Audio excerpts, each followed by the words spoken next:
line today, so you're gonna get this today. But hello, everyone. Welcome to another edition of Olalit Ensemble review. Giggity. Anywho, but welcome to All Elite Ensemble, your weekly AEW review show here at BC WrestlePod. I am Mikey, also known as El Jefe of BC WrestlePod, also known as Allergies Can Suck a Duck. Anyways, that sucks. I'm sorry.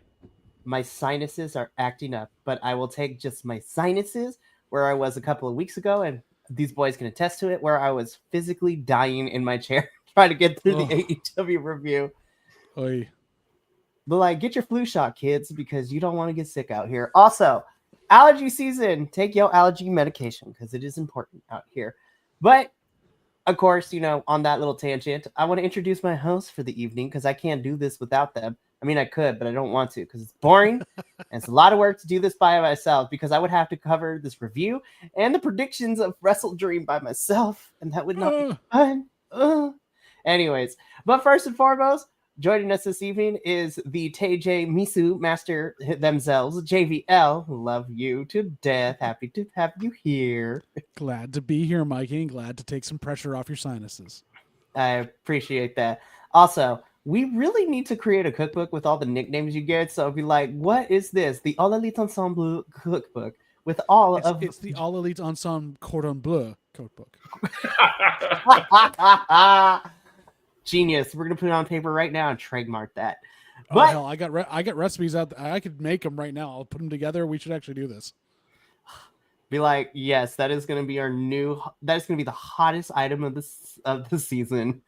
You know what? Just in time for Christmas, and get your wrestling fans something they love: food and wrestling terminology. Coming to you soon. The BC WrestlePod Cordon Bleu. I just got to work on my Photoshop skills to make sure I have all of the AEW photographs and then the actual pieces of food that's on them. That would be amazing. But of course, rounding out our trio for this evening is Benny the Bear. So happy to have you here. Greetings and salutations, friends and internet people. Let's rock and roll. Party.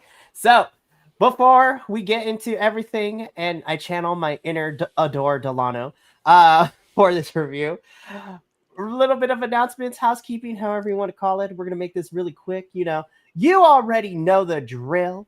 Where, if you want to see more of our stuff here, we are on YouTube, Twitch, and Kick. So you can subscribe, follow us, get a sub, whatever you want to do. And whichever your preferred video consumption platform is, we support you. But we also understand that full-length reviews may not be for you. But if you want to still interact with us on a small scale, then I would love for you to follow us at BC WrestlePod on all the social media sites. We're pretty much everywhere. Please do that. Please do, because we do all the report cards. We give you previews of all the TV shows that are happening this week to tell whether or not you should tune in. And for the majority of things, you should, because wrestling is a lot of fun. But the social medias is also where we have a bunch of announcements, like what you can expect for the whole entire week, as well as when new merchandise drops. And, when we do watch-alongs, like I did this past Sunday for TNA's Bound for Glory. It was a glorious 4 hours. And we're going to talk about more on that on Friday. But, we do a lot of things here. But if you want to take it a step further outside of, watching us on videos or following us on the social medias, if you want to help us keep the metaphorical and physical lights on sometimes, we have two ways that you go about doing it. The first one is our little friend, the Coffee Bot, will be popping in ever so often throughout this review. And if you feel inclined to do so, you can click that link and donate to the BC WrestlePod Coffee, where this helps keep the lights on, helps us pay for pay-per-views, and all sorts of other stuff. But if you want to support us the other way financially, while also getting something for yourself in return, then I highly recommend that you buy merchandise from us at our merch store, bcwrestlepodshop.fourthwall.com. And like a SNL Stefan skit, this shop has everything. And more. And more. It's got Hot Lucha Summer. It's got this Botox Skeletors. It's got everything. And you know what? Just go check it out for yourself. It is crazy. We have a whole bunch of stuff. We have our fall collection. For 24 more hours, we're entering in the final day of our Latino Heritage Month collection, which will be going away tomorrow night, as it is the end of Latino Heritage Month, which is crazy that it goes from September 15th to October 15th. It's like the weirdest way that they broke it up. I don't make the rules, but it's kind of stupid. But we also have our spoopy collections, Botox Skeletor and Ode to Grindhouse and the Flair that is currently still wrestling, which is really great. But we also have something for the kids and for all of you more comedic-based folks, because we have our Monster Mash shirt, where our Squatch Match mascot, the lovable abdominal Sasquatch in a lucha mask, is dancing around with your classic Halloween monsters. Yes, exactly. Think of wrestling and Scary Godmother combined into one design, because it's great. Also, if you have children and not have showed them Scary Godmother 1 and 2, please do so, because they are missing out on greatness. Anyways, it's on the list. I know. It's so good. Oh my goodness. But without further ado, if you want to go to the shop, link in the description of this video as well as the chat. But now I'm going right now. Do it. Bookmark that. Drop the elbow on that link. Drop the elbow on the link. But with that out of the way, let's get into why we're here this evening, gents. Oh, these graphics were so pretty. Graphics are one show so much seems fun. to have way more women than the other ones, and one of them likes Mercedes. Oh my goodness. But yeah, I've seen the one on the left. I think I've seen something that started that way with a couch and a bunch of guys behind it. Anyway. Oh no. Oh no. I mean, am I wrong? Look at the damn graphics. I know. I'm not saying that this needs to be a roster split, because there is more talent than what appears on these graphics. But at the same time, I was just like, listen, you don't have to officially say it's a small roster split, but let's can we have a definitive roster split? I don't know. Anywho, well, no, even so, like this looks like the Dynamite one looks like basically if you're playing ECW on 2K25, because there are no women's titles, so you don't really draft any women, and the other side is fun. So in general, I think I know what show I want to watch more. Well, specifically this week. So we had to contend with a whole bunch this past week, because Dynamite was on Tuesday because we had Title Tuesday. A friend of mine pointed this out. It's like, if it's Title Tuesday, shouldn't you have more than 2 titles on the line? I'm like, you know what? That's kind of facts. But I was just you shut up with your logic and your sound reasoning. Shout out to my friend Uriel for saying that. Oh, it's like, Uriel, you should know better. Hey, he had a point, and I was just like, you know what? You're not kind of wrong, but I still had a good time. Mikey, we're not supposed to promote the point that Uriel is smarter than we are, can actually look at this thing and see what's wrong with it, and can do our jobs better than we can. Okay? Well, listen, if I could convince him to come on this podcast, I would, but he's not going to. Why? Because he's scared. Anyways. Yeah, he's scared of Benny, we know. Wow. But that's crazy. Throw that man under the bus. Anyways, so we are going to be talking about Dynamite's Title Tuesday and Collision's Homecoming. Everything came to us from Florida. So let's just jump straight into it. Yeah, it is Homecoming. I forgot my homecoming dress, you guys, so bear with me. Let's get into it quickly. I have a relative in Jacksonville who said you could hear the fireworks all the way down the coast. Basically, this is going on because of the cloud cover, so it's very funny. That is amazing. So we're gonna start with the Title Tuesday edition of Dynamite. So we got a lot to get through, so we're just not gonna waste time. So we're just gonna jump straight into this. But look at these guys just longing for a rematch. Now, I remember the way your mouth tasted last time. Listen, I'd be here for this power couple. Me too. Joe and his sturdy ass. Spoiler alert: Joe is the power bot. No, just kidding. Oh, no, I do not believe that. No, we all know what the situation is. Joe is always on top. Anyways, which hey, not gonna complain. But yeah, let's be all the way 100. We knew what this was. We knew what this was. I was like, it's like every other face-to-face. We get a back and forth talk. We're building up to the match happening at Wrestle Dream between these two, which realistically has only been a 2-week feud. But hey, you know what? We're getting this match. And I was just like, cool. Sure. Yeah, like I don't know what to say to this. Like, it's exactly. Exactly. Well said. Like, we run a podcast here where we talk about wrestling and like what we think about it. You can't say, because it makes sense as a match. It makes sense they have to take the time to build this now, even though there's some modicum of respect. It was an intense promo on both sides. Joe looking like a reject from a Willy Wonka film in that all blue suit he was wearing. Like, it didn't further it enough for me that it felt needed on Title Tuesday. Like, this couldn't have waited until the week after or something. Like, it just was an odd way to start the show. Yeah. Yeah. One thing I liked about this promo was that, like, you know, like Hangman's doing his usual like pacing around kind of shtick, and Joe's over here with Tony Schiavone having him hold the mic for him. That was pretty neat. It was just a different presentation, you know, than we usually see.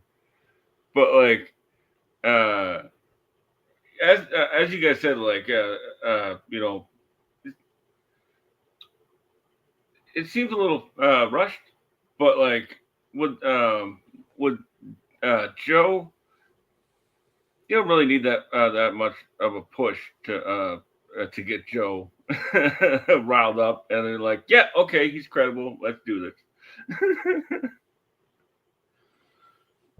I mean, yeah. So, again, this has been like less than a 2-week feud, and I was like, we're definitely telling the story out of order. But hey, you know what? We got to get through the 3-hour Dynamite Collision tomorrow night, and then we are all roads to St. Louis for Wrestle Dream. Choo choo. Anyways. Am I excited for this match? We know it's got to be done. The match will be fine. It was just odd and weirdly aggro in not a fun way. Yeah. No, it was not. So, face to face, this Saturday, they're facing off for the title. Woo. Oh, God. Meanwhile, backstage, I just wanted to include this picture because I thought it was fun. This is literally setting up everything that is happening in Dynamite. Everybody here is about to have a gnarly time. Mm. And I love Roddy like not being in on the joke, or just he can't take it. Like, he's like, this is supposed to be serious, and everyone else is completely off their freaking rockers. I was just like, listen, in this group you have to have a couple of screws loose, but everyone would have a definite time at some point in the evening, and unfortunately, the first victim is Tomohiro Ishii. What title Ishii was on the line here for Title Tuesday? Nothing. I was just like, Norbert, listen. Listen, I am a person who is not going to say no to a Moxley Ishii match. Like, right? I was just like, listen, love Ishii, Moxley, like New Japan stuff, fun, great, fantastic. Again, this is Title Tuesday. What? Like, to quote one of my favorite drag queens, instead of where are the jokes, it's like, where was the title? Like, did I like this match? Yes, I did. But I was just like, should have this been on Title Tuesday? Maybe a Collision, but not a Dynamite Title Tuesday. I don't know. This was weird. There weren't enough women for Collision.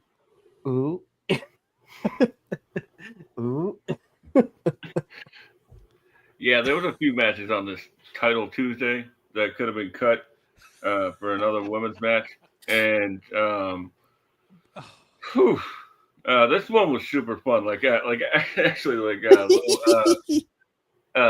breaking the fourth wall here. Like as we were about to go live last week, like I was sitting here watching the show. We heard. We saw. Yeah, yeah, like who am I telling that story to? But I digress. But like the reason was is because I didn't want to miss Ishii Moxley. I'm right there with you. And also, Benny, I love that, like, even if this was the audio version of this podcast, you can hear the quotation marks in your voice when you say Title Tuesday. I love it to death. Very well put together. But yeah, this match was a well-worked, fun match. They each played their greatest hits. You know, Ishii having no neck and being able to withstand a bunch of stuff. Moxley bleeding while or almost bleeding basically by looking at him. And coming through in the end with, you know, a little brutality and a bit of New Japan to do it. It's a great match. I don't know if it was the energy match you needed right after Hangman Page basically busting a goiter into Joe's face before he left the ring. Like, I don't know if this is a good follower, but it definitely, like, it didn't feel like it was a title match for anything else either. If you're going to call it Title Tuesday, every title should be on the line. But, you know, it was serviceable. I'll take it. Yeah, just real quickly before we move on, like the thing is, right? I was thinking about it after watched the episode later on, um, and this match and the Orange Cassidy and Pac match really should have been flipped. Yeah. This one has a little bit more. It's a little bit more of a main event than Pac versus Orange Cassidy. You know. Which normally wouldn't have been the case knowing the history between those two, but I see what you mean for it, definitely. Yeah, so poor Ishii. Moxley picks up the win here. And I have to kind of agree. I feel like if we swapped what main evented and then this match, I feel like as like a booking and a pacing guide, as I tend to get really weird into that as we on this podcast, I think the energy would have felt a little bit more right, so to speak. But I still liked it. I will always take a Moxley Ishii match, but for Title Tuesday, I feel that there were some other things we could have done here. But hey, you know what? I had a fun time with this. So moving on. We are moving. Anyways. The Young Bucks are here to ask Tony Khan for another money match because they need to fuel their gambling addiction. It's all right. I got rid of some of our sneakers. It's fine. I'm just like, the way that we have gone through so many different things with the Young Bucks in like 3 months alone, in the last 3 months is wild. It's the most character arc they've had in 4 years. Yeah. I was just like, this is amazing. So, I mean, the Bucks are going to be watching, Jungle Express's tag team match a little bit later in the night, while they're also trying to get Tony Khan to approve like a money match for them because they need to fuel their gambling addiction. I had fun with this, but this is going to set up what happens a little bit later. But for now, we go into our next bit, which was a street fight between the Hurt Syndicate and the Demand. And I was just like, okay, I'm here for this. This was fun. Ricochet, you have my salute. That gnarly going through that table, I was like, ooh. I was like, ooh. No. I was like, yes, amazing. Greatness. He should not have survived that at all. No, he should not. And so, spoiler alert, so Hurt Syndicate win this one. So now we're 1-1. And we're getting a trios match at Wrestle Dream, which we're going to talk about. But I'm just like, you go from a street fight to a regular trios match. I'm like, something's going to happen or be announced tomorrow. I'm just like, the plot does not make a lot of sense to go from a street fight to a regular trios match. So I'm just like, you got to up the ante. But then I'm like, what's more crazy than a street fight? Like, what are we going to, what's after that? Like, anyways. Triple dog collar. Oh my gosh. I can't. Listen. The amount of just tie-ups and knots in the dog collars would be ridiculous. I know, right? But is it a would- four corners match too, where they have to touch all four corners together like at Oh once? no! Not a four corner. Oh, those never. Listen, Oh no, within the I last. got it, Mikey. Benny, I'm sorry, I didn't even think of it. It's a flag match. No, not a flag. Listen, I don't need another. I don't need to revisit my trauma that was NXT's flag match like a month ago between All Ego, Ethan Page, and Tavion. That was such a stupid. I hate flag matches. They are such a stupid match. So is like anything on a pole match. Yeah. The four corners one can work. I wasn't sure like when we had Punk and Drew do it, but I'm like it can work. But flag matches need to be banned. They are stupid. Ooh, even better. Blindfold match.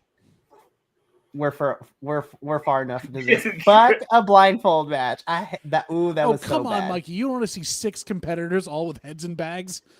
I am going to say this but... feud does not warrant it, but I'm like, just give me a lights out match then if we're gonna go for it. Like, this time, just don't put on the lights. Like, just it's in the dark. Completely dark.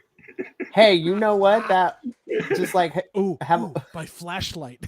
Flashlight tag match.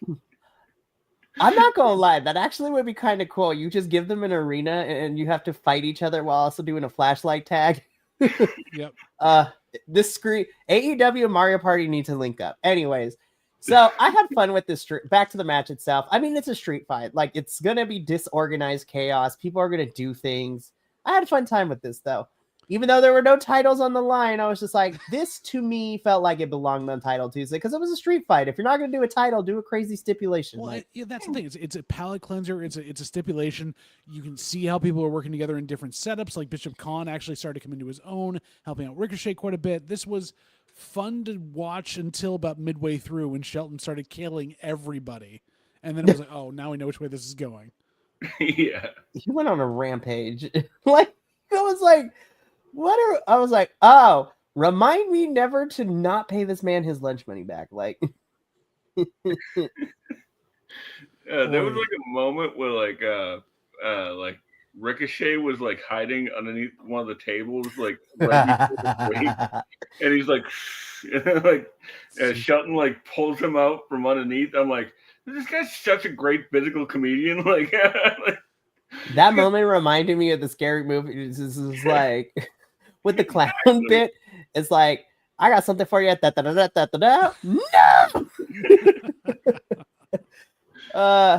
So the Hurts, yeah.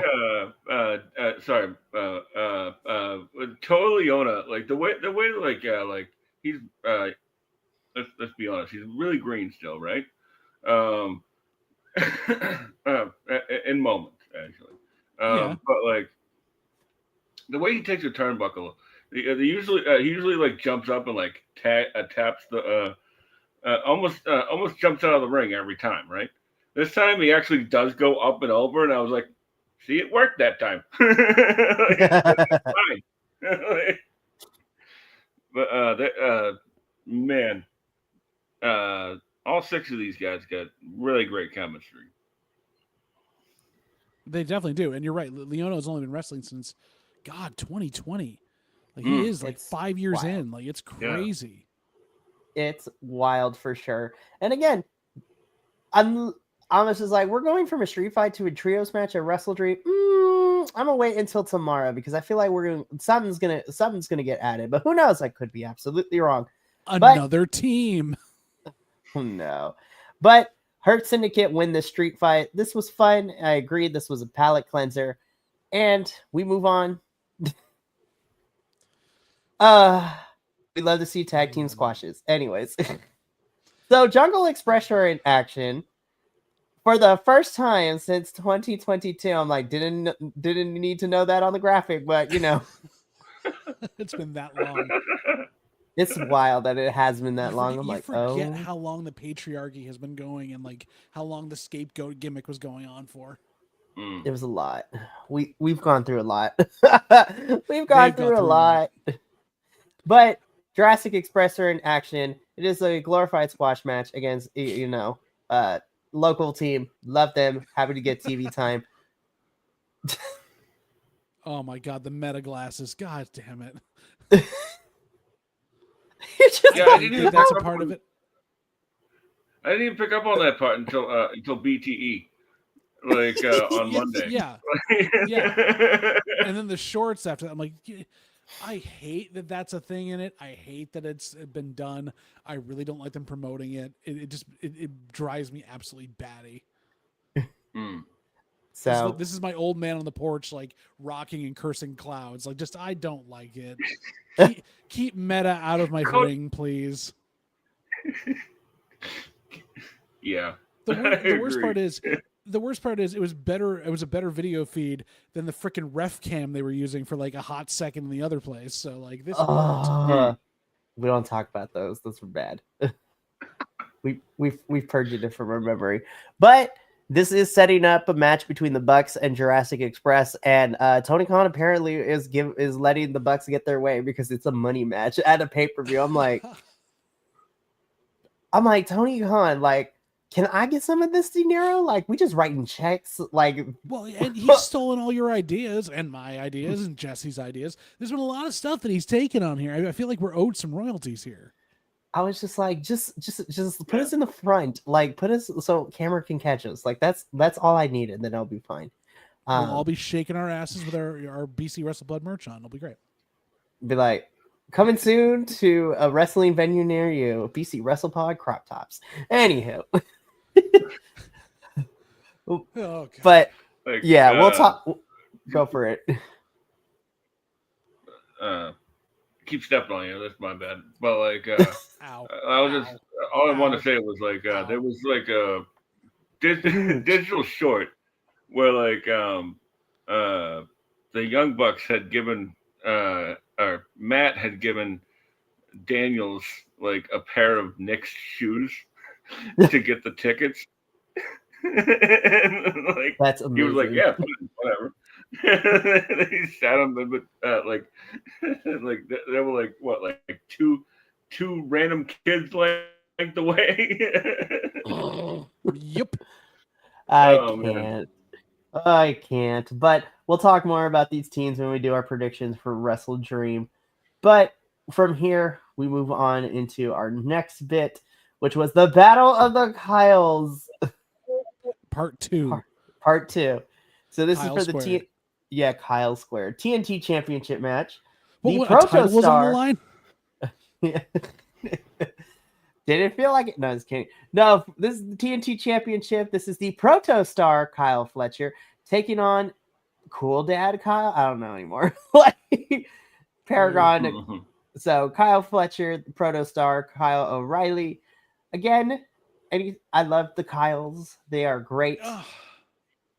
I love Kyle Fletcher getting so ticked off and yelling in the corner, "I'm the greatest Kyle! I'm the greatest Kyle!" Shout out to AEW. Like, the crowd for AEW is always on point. Like, this year alone, we have gotten great moments, great cheers.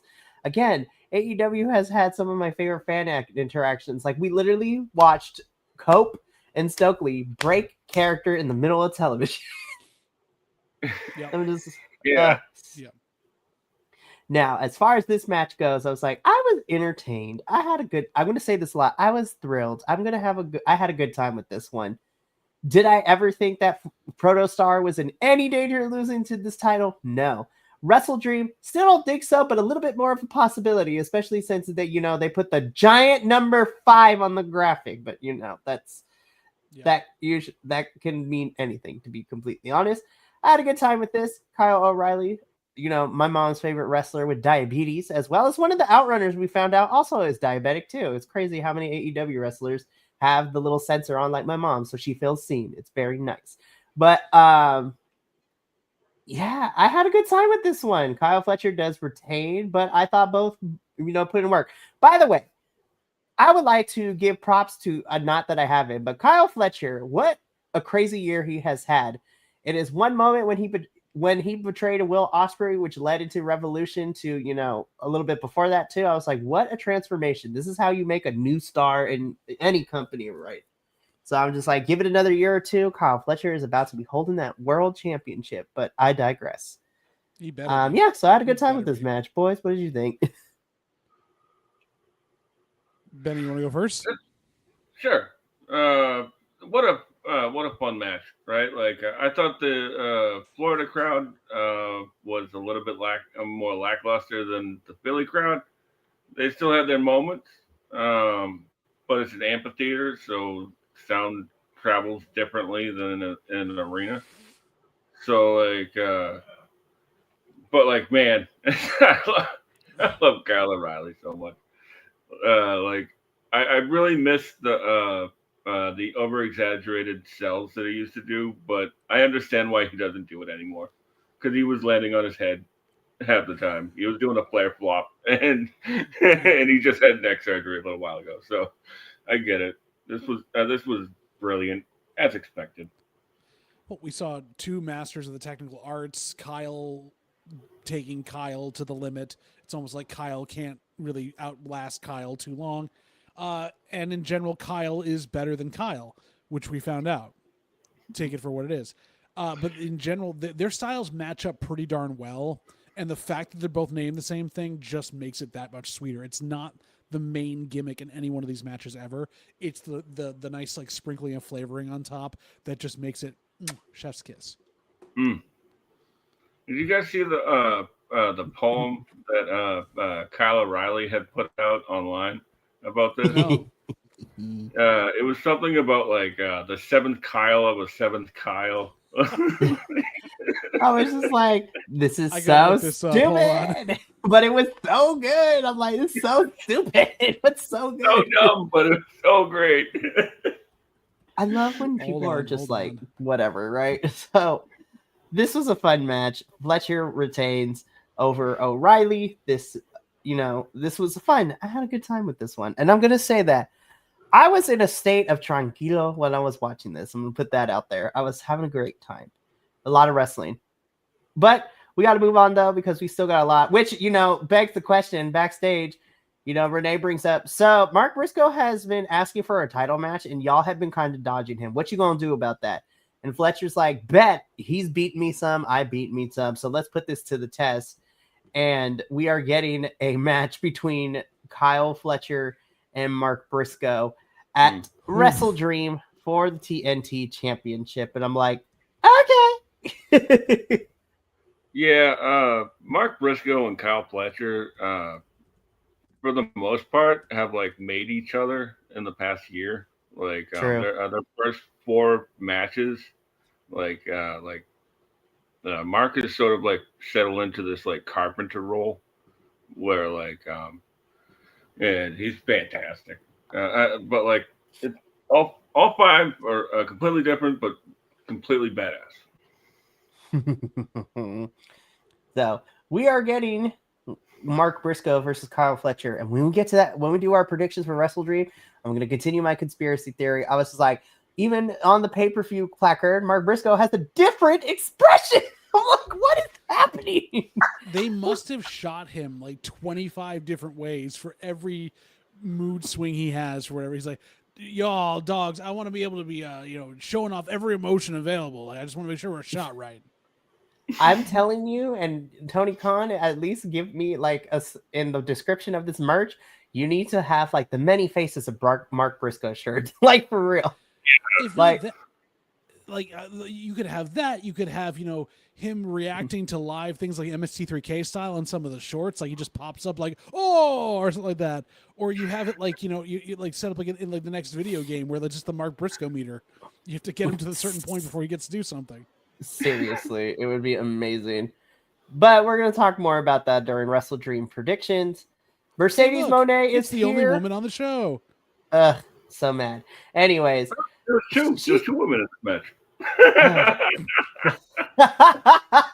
In this match. Yes. Yeah. The keyword being in this match. Benny. Oh God, I love you, Benny. Mercedes Moné has a TBS Championship Open Challenge. She threw down the gauntlet last week. And you know what? I'm going to talk about Mercedes. She's going to be a busy woman this weekend. But Mercedes has the Open Challenge, and it is answered by a one Miss Lacey Lane, formerly known as Kaden Carter of the Fed, who is also, unofficially Mrs. Damian Priest as well. Love them both. I'm so happy to see Lacey. I love her so much. The only thing that I thought about this, other than how fun it was to watch her work, and the fact that I know that Casey Catanzaro's got to be like around the corner coming with her because they got the tag team stuff going on, For real. is that Lacey Lane sounds too close to JC Jane, and it's just confusing. I mean, that's very, very fair. But I'll take Lacey any day because she's better. Anywho. But no, you're absolutely right. Casey Catanzaro has to be around the corner. You literally just announced these women tag titles, and I don't want to go on a forever tangent, but I was just like, why your actual women's tag team was let go is beyond me. But that's a whole nother conversation. That makes too much sense, right? Yeah, you want to have two random singles wrestlers thrown together to make a Franken tag because that's what works in this business now. I was just like, again, we could be here all night to go through my thesis statement of how Sasha and Naomi, Casey and Kaden, the Iconics, like, just say you hate women's tag team without saying you hate women's tag team. But anyways, Lacey, Casey I love you. Lacey Lane, Casey and Lacey just be the new the female Outrunners. Oh my God, I need that. I need them and Dalton Castle and the Outrunners to actually be a faction and call Goyles. They're the trios champs. They're the women's tag champs. You can never go wrong. Harley Cameron finds a way to insert herself into that faction, and Harley's just best friends with everybody. Like, can literally Harley win the tag titles with Minnie Monet?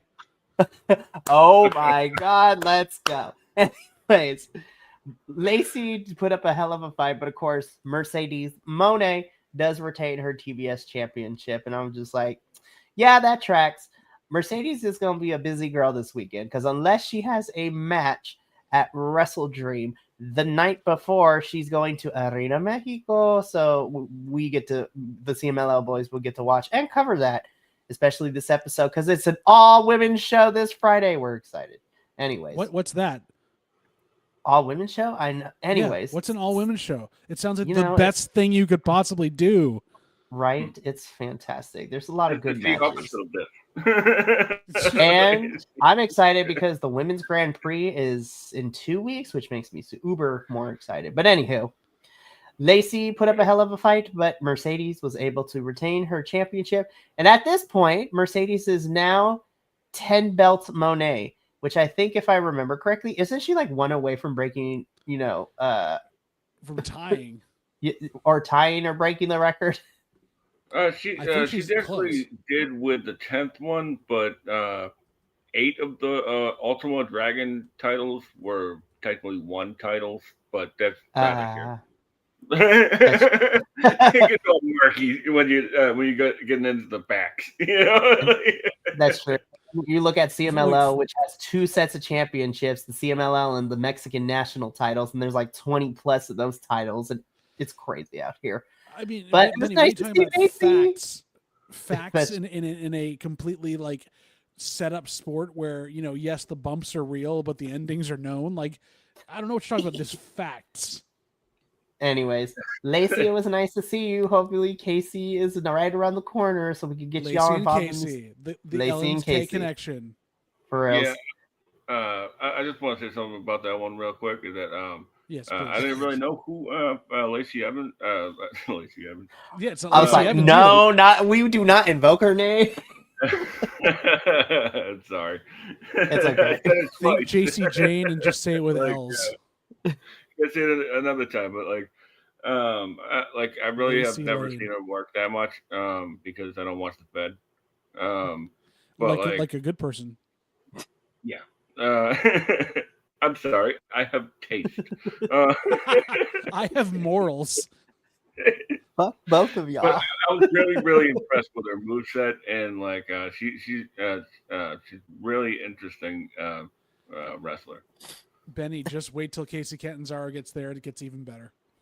The familiar girl, right? Yeah. The party gals. The party gal. I hated that gimmick for them, but honestly, they are like a really good tag team. So,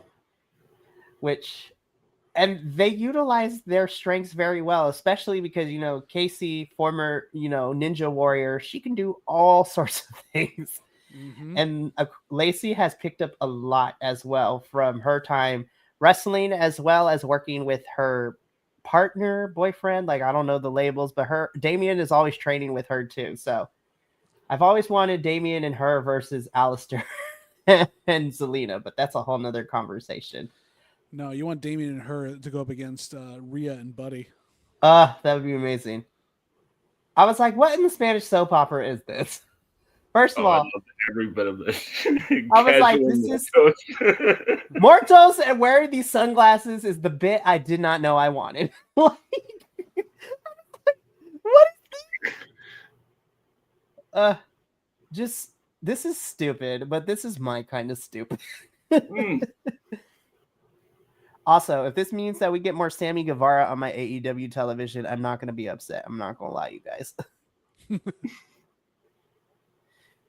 But yeah, I'm just like, oh, Eddie Kingston, I've missed you. And you're like, no, like, just say whatever comes out of your mouth.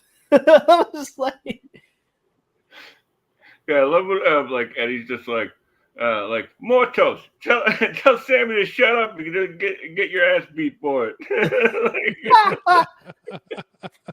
I was just like, this is the setup Mortos. This is the further setup Mortos and Kingston at Collision at Homecoming. So I was just like, this was dumb, but this is my kind of dumb. This is why I watch wrestling.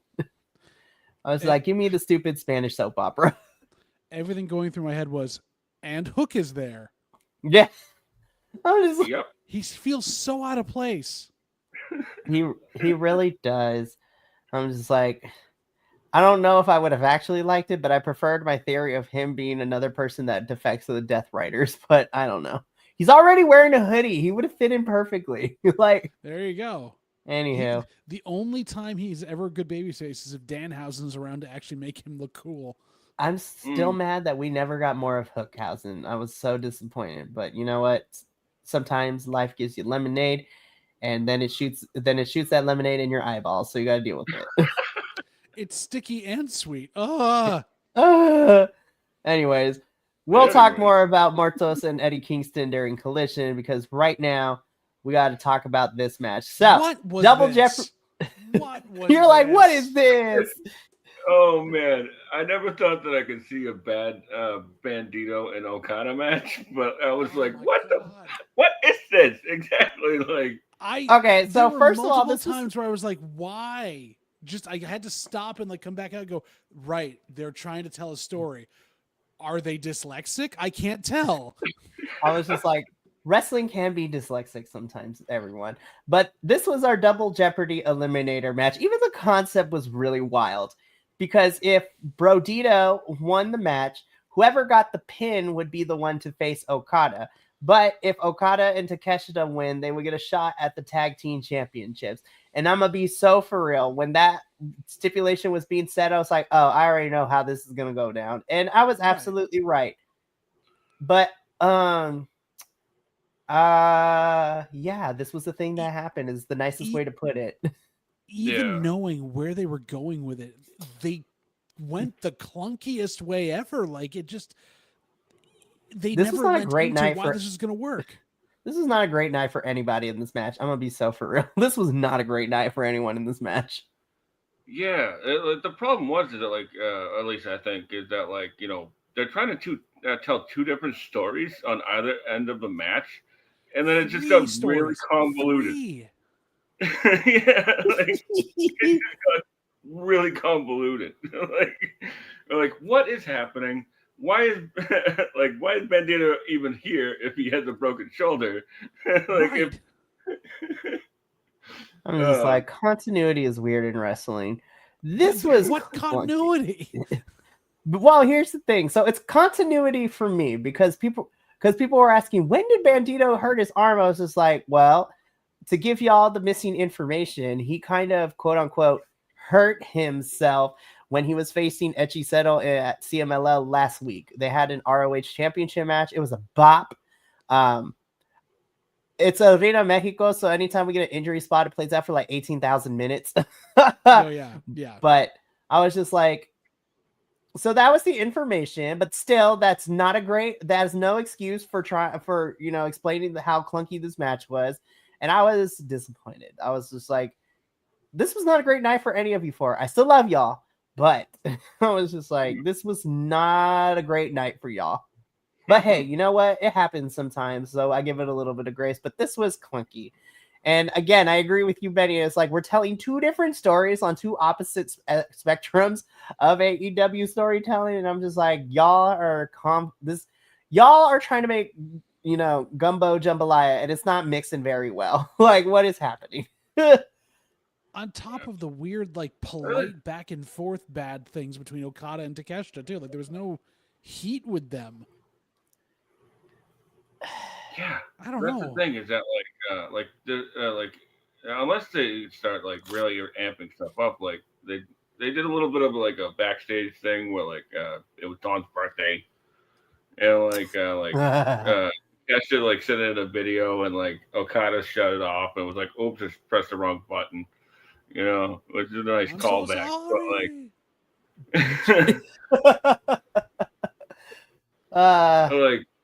I really did like it. The only thing that really worked for me in this entire thing was like at the end when like Takeshita like pushed Okada and Okada just nose sells him and walks back up the ramp. Yeah, and like that's cool. I like that, but like it just played into that a little bit more. It's just, I was just like, boys, I know y'all can do better than this. This was not a great night for either one of you. Bandito's expression is me after this match. You can't see his face, but Bandito's body language is me after this match. oh my god! I was just, yeah. Even Renee's like, bro, what was that? Like Renee's like, guys, what happened? Neither of them can figure. Oh, they're all sitting there going, "Tony made us do it. We don't know why." The other thing is that who the reason that we love this team is because they're badasses, not because we want them to be sympathetic baby faces. What the hell is this? Badass baby faces. Like, we don't need all the baby faces to be sympathetic. Just let them kick ass. That's all we ask for, you guys. Come on. Anywho, you're overcomplicating it. It's crazy out here, but again, Bandito's expression is me after this match. I was like, we'll try again. We'll get him next time, boys. We'll get him next time. I love Brodito. I really, really do. But this why we treat the Brodito bad? Come on. Why we treat the Brodito bad? I don't want to look at this picture anymore because it makes me cry. What in the Mighty Mouse is this picture, Pac? Like, what is happening? Like, what in the Mighty Mouse is this? Main event time, Pac versus Orange Cassidy. I have a couple of thoughts really quick before I throw it over to you boys to talk about this match. Number one, I'm still happy to see Orange Cassidy back on my screen. Love you. Number two, Pac, I love you, but I was just like, I'm still trying to get adjusted to how we look now. But also, when I look at that body, I'd be like, damn, it'd be banging. Anyways, I was like, you got yoked, sir. Holy hell. Well, he's had nothing to do for so long. Yeah. That is very. But still, I was like, damn, son, where'd you get those? I was like, holy hell, sir. I like this match. I really did. However, because of how we ended this and what happened afterwards, I'm like, I still hold to the fact of what both of you brought up at the beginning. We could have switched this match with Moxley and Ishii and still had everything play out the way it did after matches, and it would have flowed a little bit better. But Pac versus Orange Cassidy, I had a fun time with this. I'm happy to see Pac back here. But Orange winning through shenanigans is like, I guess, but like, okay. Sure. I don't know, man. Sorry, I just dropped in chat what I think that look from Pac looks like to me. Oh, Lord, I'm about to open this so right. bad. Oh, no. Why would you do that? Mike, you got to throw that up on screen. It works too well. Oh, God. All right. If I can save it and my computer doesn't crash out on me, I'm going to. Hang on.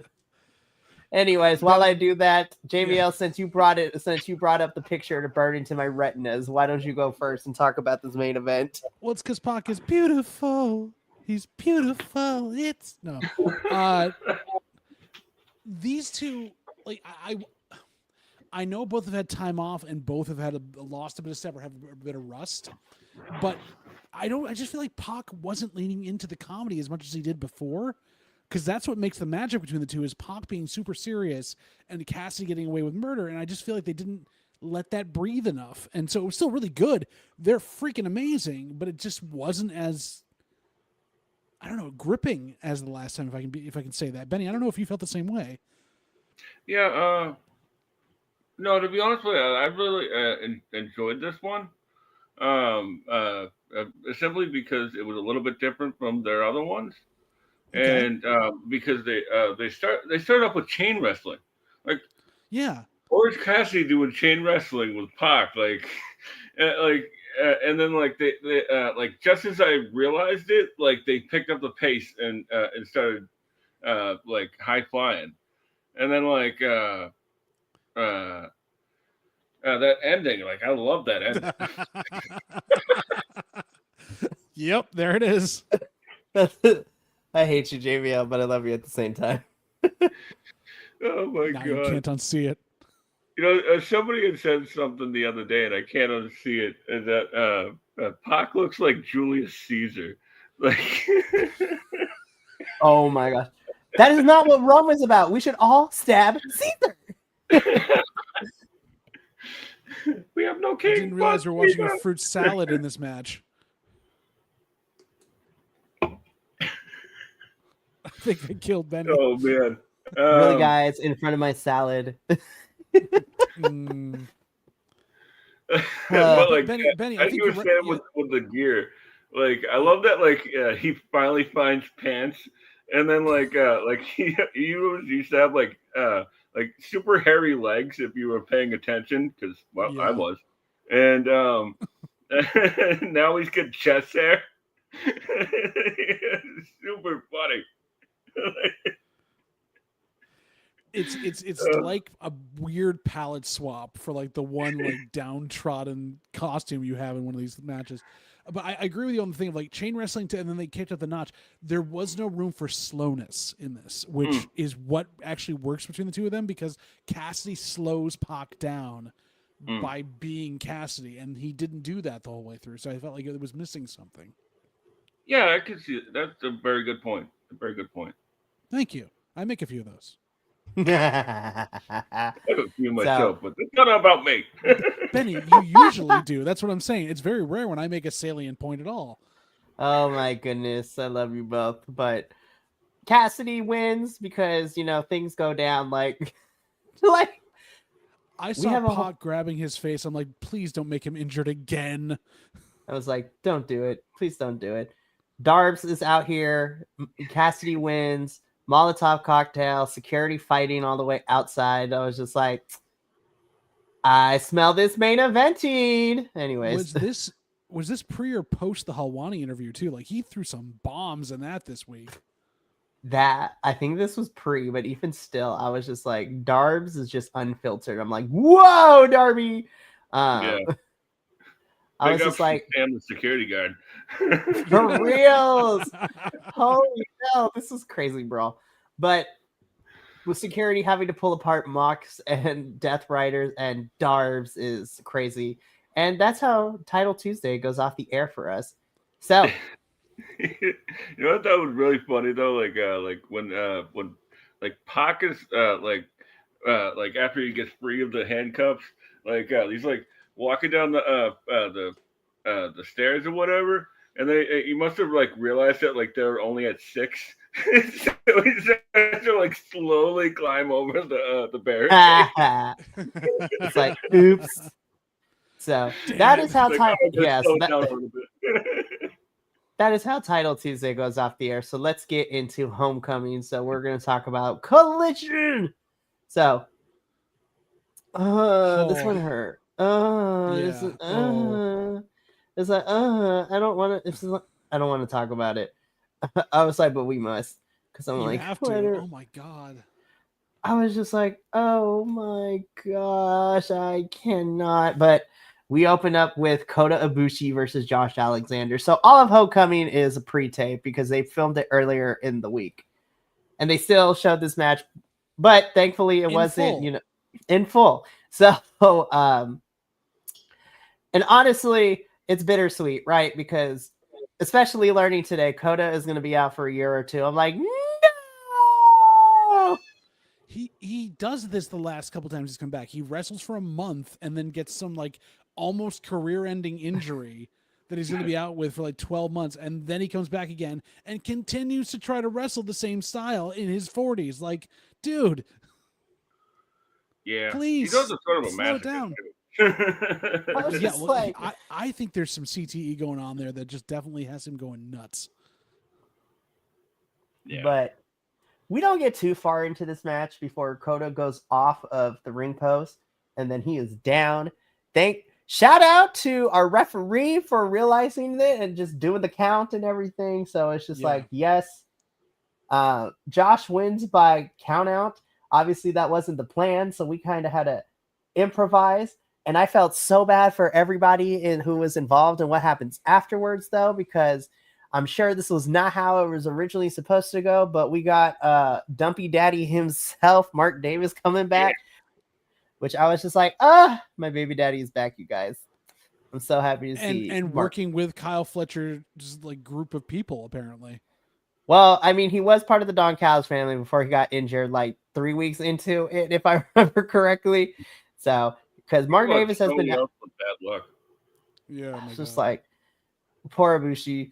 I mean, Kenny comes out with the trash can. Everybody is crazy. Is getting crazy. I was just like, poor Ibushi. And I know I felt bad for everybody involved in here because they had to make this post angle work despite the injury. Ibushi gets, carted off in a stretcher and everything. And again, he is going to be out. He has a broken femur. I'm like, how the fuck does that happen? I was like, what the hell? I was just like, oh, he fractured something. No, this bitch broke a whole entire femur. And I was just like, and that's one of the thickest bones in your body too. Like that's not. I'm like, how the fuck does that happen? I was like, do you know the amount of force that has to be on that? But then again, this is not the first like big old injury he's had in the leg. So I was just like, I need somebody to do a medical study on this man. Like, what is happening with the Kota Ibushi right now? It just bums me out so much because Kota is so much fun. And again, I got very lucky that I got to see him and Okada have the match they had at Dynamite 300 back during the summer. And in one of his 3-match in-betweeners that he could actually do before he goes on injury reserve again. For reals. And I'm just like, poor Ibushi. Kenny Omega comes out for, his boyfriend / tag team partner. So it's like, I'm happy Mark Davis is back. Man, this is very unfortunate because had he not gotten hurt, I was like, I would have loved to see the rest of Josh and Ibushi go at it because I feel like that match would have been amazing. I also feel like Josh wasn't supposed to win. No, I don't. I think Ibushi was supposed to win because with Mark Davis coming back, they were going to ambush him, and then Kenny comes out and everything. So, right, but you could see on Josh's face, he's like, "Oh God, not like this." It was tough. You can see like everybody involved sort of break character for a second, like as they're checking on Kota. Like as they're even stomping on him, they're like, "Hey, are you okay? Stop! Are you okay? Stop!" Even Don Callis was just like, "How are we gonna get out of this? We're gonna figure it out somehow." I somehow have half the roster in my group. I can't have them fight all each other again right now. For real, Kenny. When in doubt, bring Kenny out. Anyways, so we're gonna talk about Kenneth a little bit later because Kenneth is having some trust issues with a certain scapegoat or Jungle Boy. So shocker, right? But send in love to Kota Ibushi. Hopefully your healing journey is a lot shorter than a year to 2 years, but take care of yourself. And when you come back, please don't go crazy. Please. We're asking you. We want you still here. Work a different style if you can, please. We need you in our lives. I was just like, I'm happy that my baby daddy is back, but at the same time, this sucks for everyone involved. They did the best they could, sending love and healing wishes to Kota Ibushi. But we got to keep going with the show though. So we move on from this to this. I'm just like, the never-ending vortex. Listen, Jericho's not here, so Big Bill and Brian Keith now have the ever-loving vortex of tag teams that they're going to fight, including Max Caster and Anthony Bowens.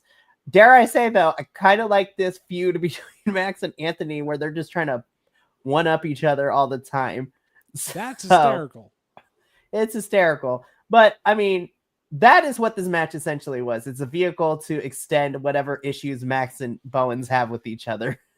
Right, but can I ask the thing, like, why wouldn't it be more fun, even if it was just jobber tag teams, where they continue to do that with different teams every week to showcase how bad it's gotten? So when they come back around to Large William and, the Bad Apple Keith Bryan, you need to be able to have them be there once we built them up a bit more, not have them continuously wrestle them every week. Hey, well, I mean... that's sort of a Tony Khan thing, where it's just sort of like, oh, this match was good. Let's do it 85 more times. Which I was just like, fine. And again, Big Bill and Brian Keith are out here they are literally have contracts with AEW, and I feel like they're jobbing out to all the tag teams. Speaking of which, I mean, because these two things go hand in hand.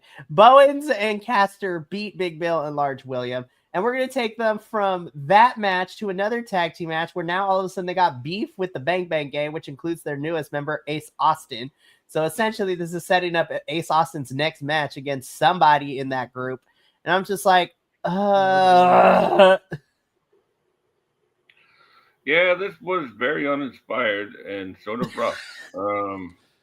Wow, Benny, way to put it completely succinctly and to the point.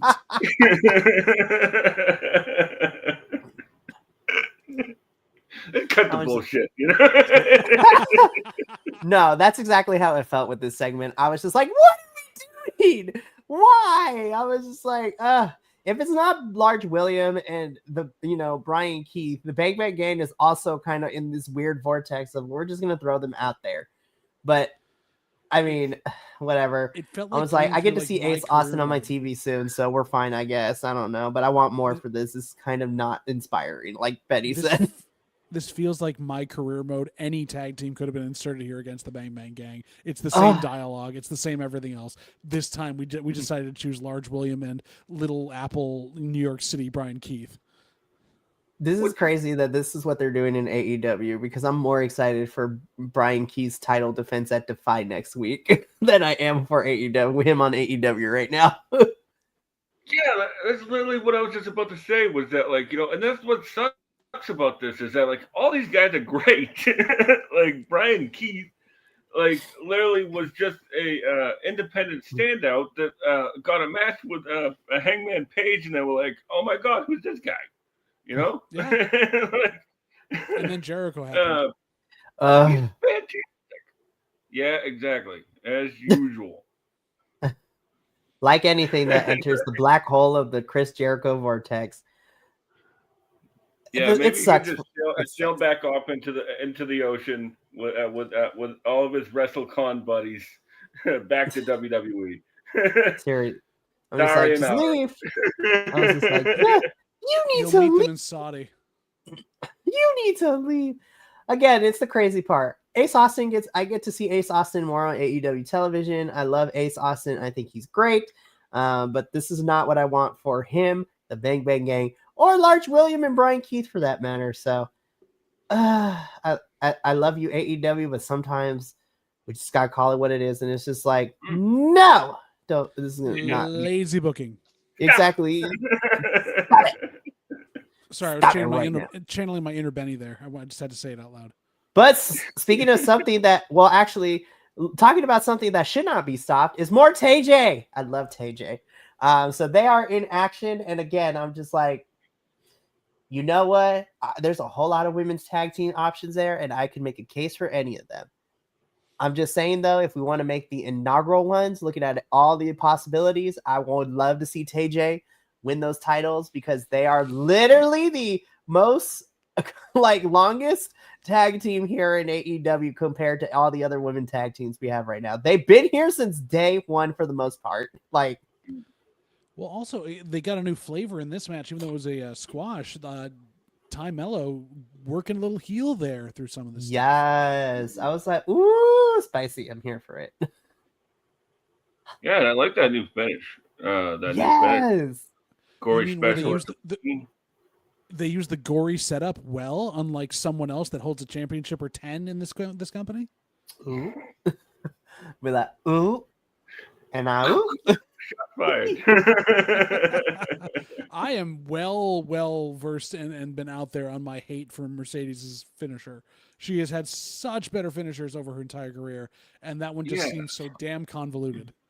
I understand that she wanted to get away from the bank statement or whatever into the whatever The money, the Monet maker or whatever. Yeah, like the backstabber into her submission, whatever, you know. But like, you could have figured something out. Like you're training with Amazing Red, and that's the best thing you came up with. It's free on. Also, like Amazing Red knows the whole thing is set up. Is when you come up with the finisher, the best ones you can do are ones you can do to anybody, and that can be countered in multiple different ways. And hers can be countered maybe in 2 different ways, and takes 4 freaking ever to set up. And God help her if her opponent is much bigger than her. Exactly. Yeah. I'm like, how do you have Amazing Red train you? By the way, sidebar. It's free on YouTube. Y'all should go see Amazing Red versus Leon Slater's match from House of Glory Wrestling this past weekend. It was amazing. It's free on YouTube. Was really great. It's crazy. But TJ looking strong. You know, needed a couple more times with their tag team maneuvers. But honestly, put the belts on them right now. Let's crown our women's champs at World's End. That'd be a great way. Would love to see it. I mean, you got the Continental, so like, if we're not going to get a women's Continental Classic anytime soon, let's crown the tag champs at World's End, so we can start the year off right with some women's tag team action and for championships, which would be great. Do it, you cowards. Do it. I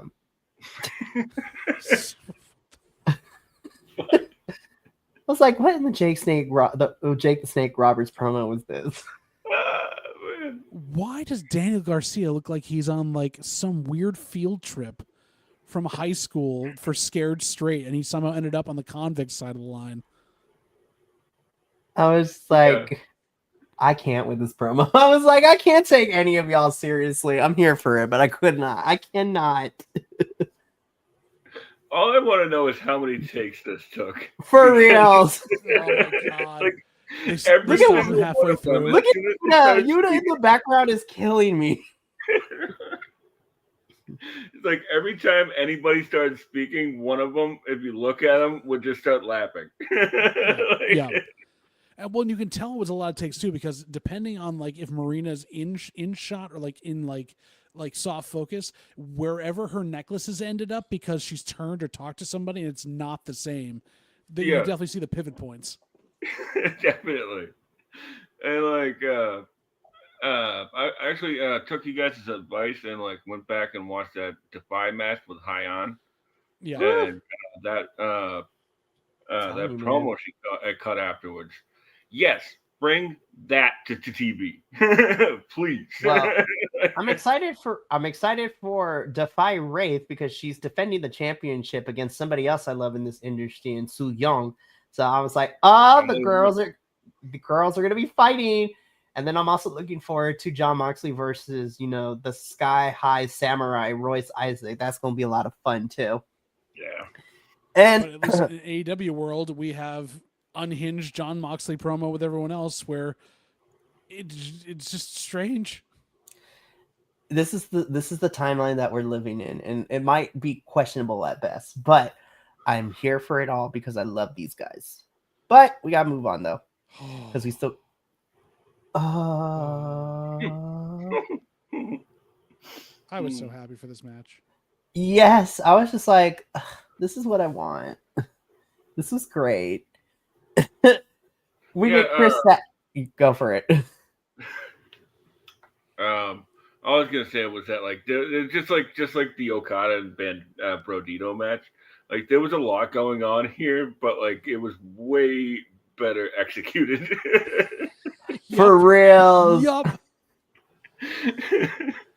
Wait. Let's back this up. I want to call out the no BS on this, Benny. Are you saying that the women can perform in shitty creative better than the men? And that they can make things work so much better and are worth more of our time and energy to watch than most of the men on this roster? Yeah, they've been handed they've been making chicken shit out of chicken salad out of chicken shit for a while. The fact that this was in the middle of the card, and this is probably one of the two of my favorite matches this whole entire night, was just like, shout out to all 6 of these women. I have no notes really because I was just watching this match and I wasn't taking notes because I was enjoying myself. Triangle Madness does win, which sets up something we're going to talk about later with Chris and Tony, which also I got another funny picture of Yuta when we get there because it. Can I also go? I'm loving this new, like, I don't know what era Tony is in at this point, other than like it's Final Fight Hagar. Like at that point, you know, the giant guy with the overalls and the mustache. Like, yes, I'm just like, let her just start cosplaying as like fighting video game characters now. It's just great. I'm telling you, if she walks out into a Cammy cosplay, I would lose my absolute mind, but in the best way possible. I was like, listen. For all you he, she, theys, and gays out there, we know that Cammy is one of the few video game characters that touches everybody's sexuality. I was like, love her. So does Judy, especially if you like people stepping on you, but that's for a whole different podcast. Oh, man. Moving on, though. Holy cow. Yeah. So this was a great match, and I was just like, Triangle of Madness win. And you know what? It furthers what we're getting at. Wrestle Dream between, you know, Stat Daddy herself and the timeless Tony Storm. So, Harley Cameron, you are also a joy to watch. I love you. Everybody was great in this. Moving on.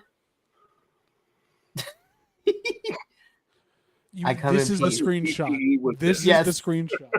Yes. This is the meme. You come to me on the day of my daughter's wedding. This, I was like, what in the Godfather is this? I was like, what is happening right now? Oh, see, I was thinking this is more like is this a butterfly? Is this a betrayer?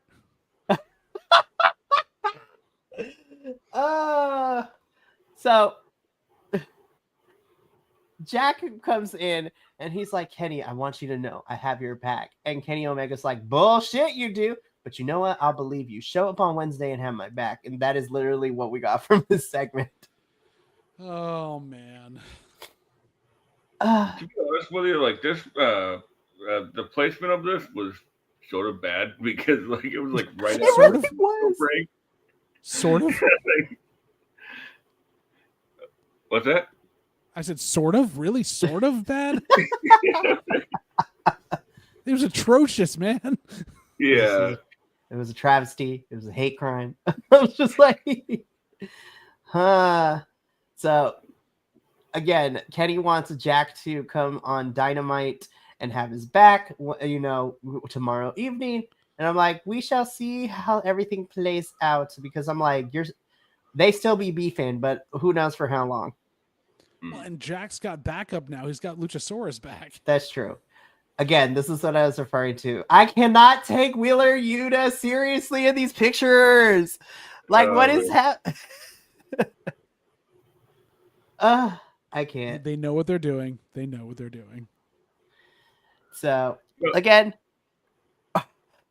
Chris tells Harley that she can't team with her as long as she's the, you know, main women's champion, which was like, nah, all right. So Harley and Minnie Monet it is. I think they should win the titles. I know it's like terrible, but it's comedy wrestling. Like, please just have them and have them defend it. Like, just have them go for like a month run. It would be great. Oh no, no. I've got it blocked out in my head. They win it, the two of them. Harley keeps getting beat up in like tag team qualifier matches to like set up new championship matches and everything else, to the point where Minnie Monet gets so run down as a puppet, she's fraying everything else. Harley's worried about her health. She doesn't know if she can make it, and then finally she comes out for a big title defense at one of the pay-per-views, and Minnie Monet is not with her, and she's like, "Oh, I have some bad news." Minnie Mercedes, and as she says Mercedes Monet comes out to tag with her to actually defend the titles. That would be amazing. Again, I'm here for the odd couple pairing Tony, of tag teams. Pay me for my booking stuff, Tony, for Christ's sake. I'm willing to relocate. What I'd like to see is, to be honest with you, as great as yours was, I'd like to see the piggyback off your idea, like, she goes through like partner after partner, and then all of a sudden we get a returning beast, right? Imagine Nyla Rose and Harley Cameron. Imagine the amazing back and forth those two would have on screen. Listen, I need Nyla Rose's like Twitter game back on her promo on television, because I'm like, Nyla has some of the best lines, comebacks, promo skills ever when she's just allowed to like go. Again, she still lives rent free in my head. It's like, do the wiener roll. Like, my God. But also seriously, those two, you add the Beast Mortos, you have Beast Mode as a faction. Yes. That would be so amazing. Yes, please. But seriously. So again, this is this furthers Chris and Tony at Wrestle Dream. Wheeler Yuta out here just living his best meme life. We love to see it. Oh my God. But we got to keep going. LFI Squash MXM collection. This was and Mortos is still wearing the sunglasses. This was the best reveal when you had MXM going, "Who are we beating tonight? Tell me."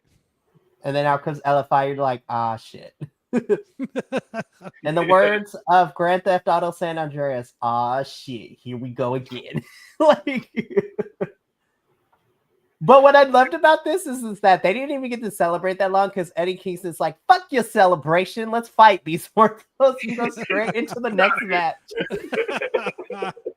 Literally, they don't get to celebrate for long because Eddie Kingston's like, nah, fuck your celebration, let's fight. Well, Beast Mortos has a full docket today. As there's an attorney at law, he had to take on his next case, and that was the case of Eddie Kingston and his face.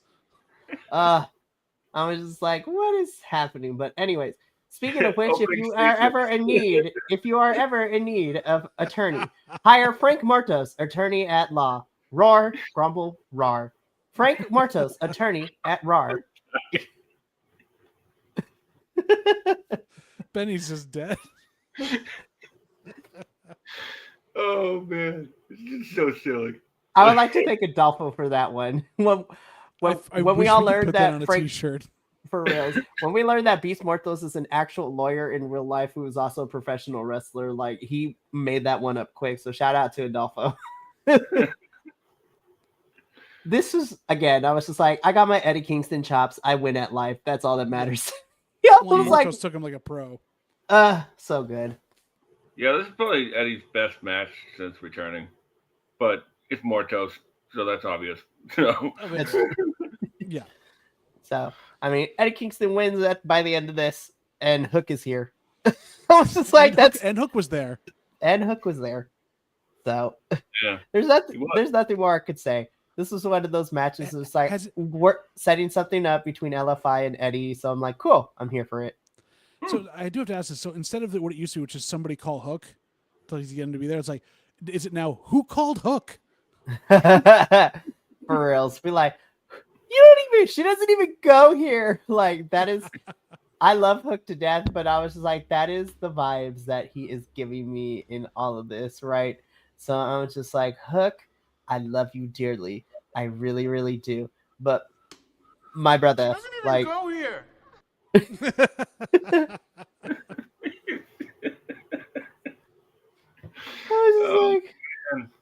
Like, you know what the thing is with Hook, right? It's like, no, he hasn't his character has not developed since he was just standing next to Taz. For real. He The took the hood most off. character development we saw was when he was with Hookhausen and they were arguing what chip was better. Like those are the days I miss. Like I was just like, what are we doing? But Oh my god. Then I'm there was like, Jungle Hook. Remember that? Jungle No, Hook was actually no. kind of fire too. But again, so many potential ideas. But They we put out just the dropped pride shirt with the two twinks on it, and everybody's like, "What the hell is happening right now?" Man, good times. Good times. We got to keep it going though. Shibata text messaging promos. I have missed the Google Translate promos. I have missed this so much. Oh my god. Shibata literally is just like, hey, do you want to fight next week for the Trios Champions? Ball, let's go. So the Ops are going to be going up against LFI for the Trios Championships. And I'm like, this is going to go one of two ways. A, you're going to give the Trios Championships to LFI. Or B, Eddie Kingston just gets involved, costs LFI something, and then they continue to fight. So I'm here for it either way. No, you've got one more. You missed one. Oh, Hook gets involved and costs the Ops. Ooh, that is also true because he's got weird emotional beef still with the Ops after that weird promo, like that weird backstage interaction from like a month ago. I've missed throwing up in the ring. That is true, but I have missed the Google Translate promos from Shibata Bread here. Yeah, you know what's sort of funny is that like on Title Tuesday, Shibata comes out with Joe and Hobbs, and I was like, he was written off like by Danny Garcia, like why is he here? And then it was just like, here's Shibata. Like, what? Be like, continuity doesn't exist.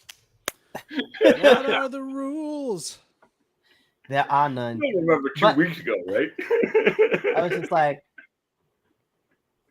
be like, let's call the whole thing off. Is exactly how I felt about this.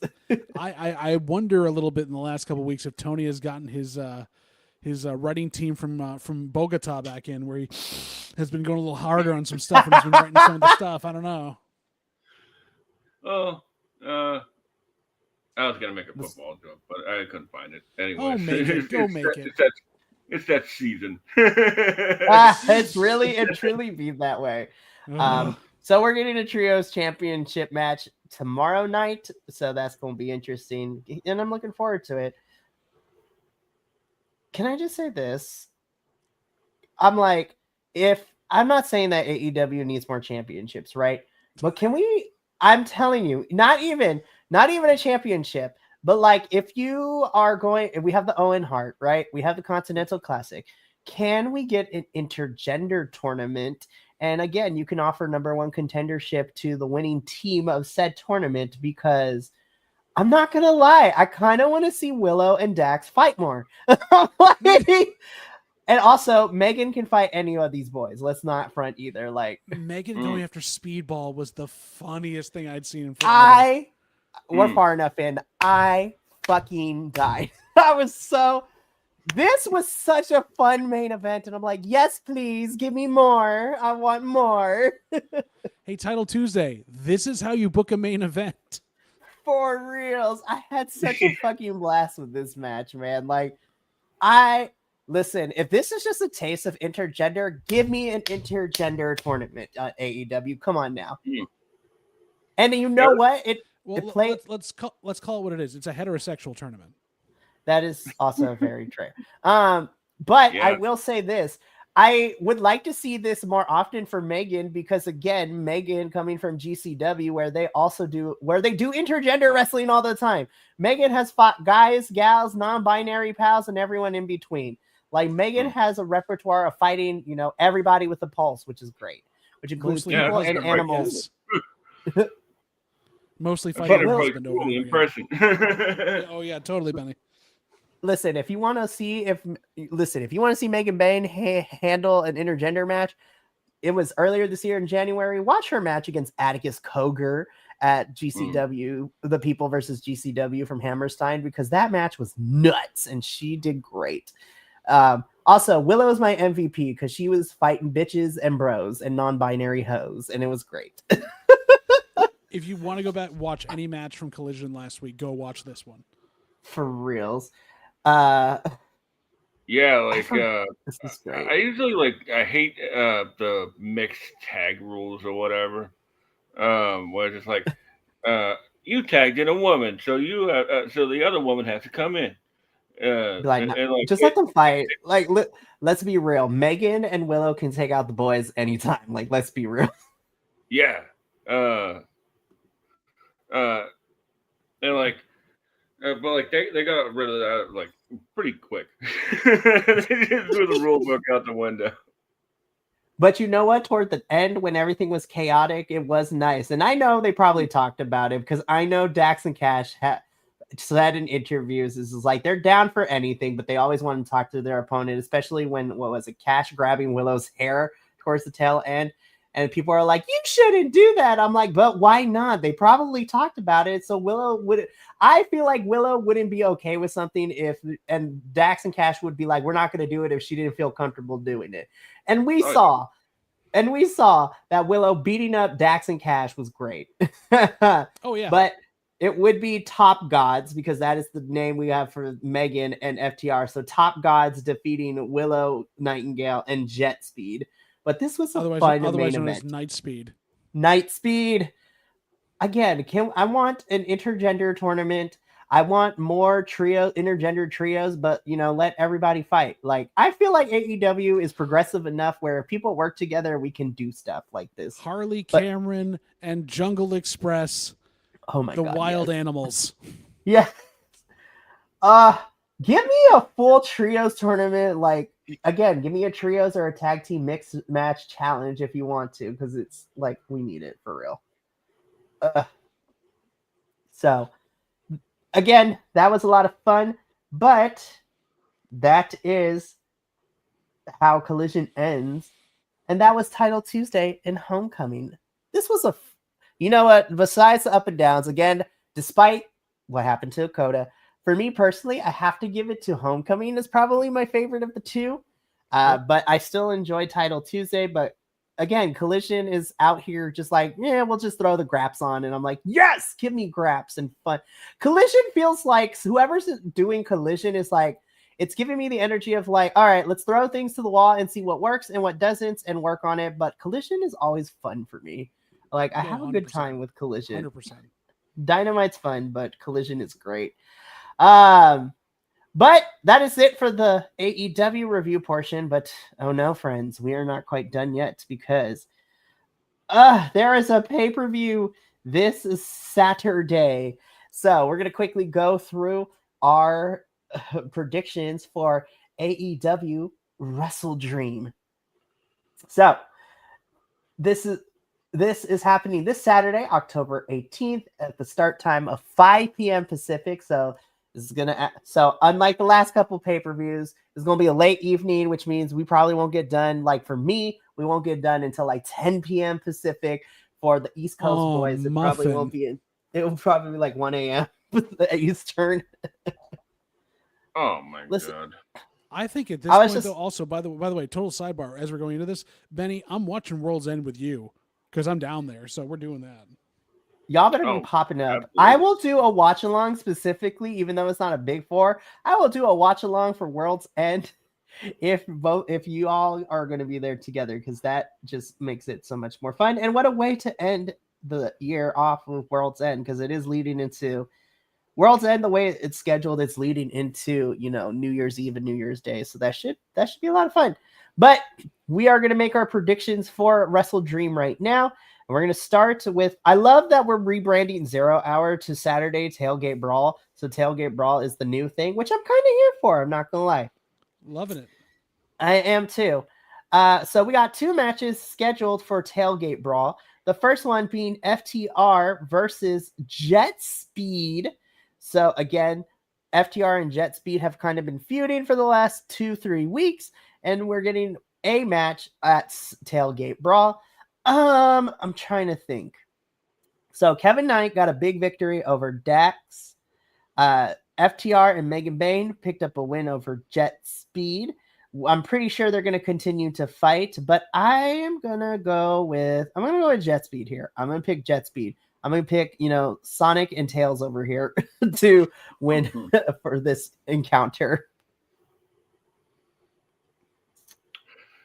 I forget what I put in. You can go back. I'm like, oh, so like, Okay, yeah, I know what it is. I think Jet Speed is gonna take this one, seeing that FTR has sort of gotten the better of Jet Speed in this feud, with it being, I don't know, I was gonna say on pay-per-view, but this is the tailgate brawl thing. But I think it's gonna be Jet Speed. I'm going FTR. Just to be contrarian. Hey, you know what? Right? Hey, sometimes it works, sometimes it doesn't. But moving on to the second match that we have for Tailgate Brawl, which is another tag team match, but of the women's variety. So we are getting Penelope Ford and the Megasis, Megan Bayne, taking on Willow Nightingale and Feel the Wrath, Harley Cameron. This is one of those similar situations. Megan and Penelope have been kind of on the losing side of things. Willow and Harley won the last Tailgate Brawl, like when they faced in that fatal 4-way, like anything goes type of women's 8-on-8 brawl or 4-on-4 brawl. But I'm going to go with Penelope Ford and Megan here because they lost at the All Out Toronto Tailgate Brawl. Against, Willow and Harley being a part of that 4-person team with Mina and Queen. I think Megan and Penelope are going to win this one, which would give Willow and especially Harley more to go with. So I'm going to go with the Megasis and Penelope Ford here. So I'm going to go with you, JVL, first. What do you got? I'm also on board with this. I think Penelope Ford and Megan Bayne are going to get this done. I think like Willow and Harley could take the loss right now going into Blood and Guts, whereas these two have kind of lost a lot to everyone else. So yeah, let's give me Penelope Ford and Megan Bayne. Cool. And then Benny, who you got for this one? I'm gonna go with Willow Nightingale and Harley Cameron. I don't have a reason. You're just like, because I can. It's like, because I can, because why not? That is also a fair reason, because why not? So that is the Tailgate Brawl portion. So now let's get into the main card, because currently, unless they decide to add like 80,000 more matches tomorrow night, we currently have 8 matches for the main card. And we're going to first talk about this one, Tekla versus Jamie Hayter. So again, since Jamie's return, Jamie has been embroiled in a war with, her and Queen taking on the Triangle of Madness, and Megan and all these women are fighting. So this is the prelude to what we're getting in November with Blood and Guts. So I am thinking that we still got a while to go. It's really hard because my brain tells me Tekla should win this one because I know Jamie and her team will probably be the ultimate winners of the war. However, because Jamie and Queen got beat up last week and they continue to get beat up on a weekly basis, Jamie's got to win at least one of these. So I'm going to go with Jamie Hayter here because I can't bet against the Haterade. So, yeah. Benny, I'm going to come to you first to switch it up. Who you got between Tekla and Jamie Hayter? I'm going to go with Jamie Hayter because Tekla seems to be getting the better of this feud for a while. So, welcome back to the AEW pay-per-views, Jamie. For real. And then JBL, who you got for this one? So I'm going Jamie Hayter, mostly out of the heart because I love Jamie, one of my favorite wrestlers ever. But also, it makes more sense to me that she gets this win as they're going into Blood and Guts because of something I'm going to call later on in the night because we have a feud that has not been finished that needs to be finished by World's End. Very, very fair. And we're going to get into that in a little bit. So, okay, moving on. So let's move this gravy train along. So next match that we are going to talk about is this trios match. So it is the Demand versus the Hurt Syndicate. As of right now, there's no other stipulation. Unless they add something for tomorrow. And again, I feel like going from a street fight to a regular trios match is kind of a weird de-escalation in feud. So I'm hoping that they announce something. However, regardless, because of what we've gotten so far in the story-wise, I'm actually going to go with the Demand here. I think the Demand, after getting brutalized in the street fight, I think, unless it is another extreme stipulation, I think they get the lick back here at Wrestle Dream. Not to say that wins on TV don't count, but pay-per-view wins hold a lot more weight, especially in kayfabe when you're considering who should go for championships and stuff like that. So I'm going to go with the Demand here. JVL, who you got for this one? I'm also going with the Demand. Okay. Hold on. My mic's back. Am I back? Hello? Yes, you are. I was like, it went quiet all of a sudden. I'm like, what happened? Yeah. No, I'm going with the Demand I thought it was me. because... No, I just had a silence problem. Some random Pokemon casted on me. Anyway, speaking of which, Demand wins mostly because I don't think the Hurt Syndicate are going to be around much longer after the next couple pay-per-views. Get this out of the way, set the Demand up to be the nice big powerhouse trio sitting around there. Because the Demand, just in general, if the backstage rumors are true, then they don't want to be there. Yeah, I'm going to agree with everything you guys have said, and we're going to do a clean sweep on this one. I'm also going with a Demand. Heck. For Sweet. Nice. Yeah. All right. So we've all gone with the Demand. So we can easily move on into our next match, which is going to be for... Work with me. There we go. Oh, I went too far. There we go. AEW World Tag Team Championship match. Brodito versus the Don Fallis family, which is made up of Takeshita and Okada in this one. Just because I don't want to see their run end, I'm going with Brodito. Like, that is my only reasoning here. Like, I was like, don't make them be transitional champions. Anyways. Yeah. That's all I got. That's my reasoning. I don't want to see Brodito's and like reign end, so that is why I'm picking them. Call on who you wanted to speak next. We've been kind of going back and forth. So okay. Well, Benny, you can go up first. So who you got between Brodito and the Don Callis family? I'm going to go with Brodito because I think this Takeshita Okada thing might be breaking down, and I just realized this earlier that like I didn't notice, but like Bandito, this mask with the third eye, and then like the Brody boot design like on the handkerchief, I guess it's pretty great. Pretty great. Brodito. I agree. It's an amazing design. I love it to death. So I'm going to JBL, go against you two. I'm going to say it's going to be the Dom Fallis family. Yeah. I'm picking Dom Fallis family because I feel like they're going to do this thing where they're going to have the two of them having the titles but not being able to coexist, and it's going to be one of the worst things for these titles again until Jurassic Express comes in and beats their butts. But at the same time, I need to see Takeshita holding that IWGP title as he walks the ring. That is what I really want to see this Saturday. And well, even tomorrow, I'm just like, just let me see that beauty. Oh man, that match, him and Zack Sabre Jr. I'm like, ah. Anyways, that's tune in next Monday. Adolfo and I will be reviewing it, and if anybody else wants to pop on that review, you are more than welcome to as well, because we have a bunch of New Japan folks here in the group. But yeah, so that's gonna be fun. Now let's move on to the other match that I accidentally showed too early. This is a tag team match, but this is for $500K, y'all. And I'm just like, Now, what would be funnier? Watching the Young Bucks gamble their earnings away again in like less than a week, or watching Jurassic Express take said money from the Young Bucks?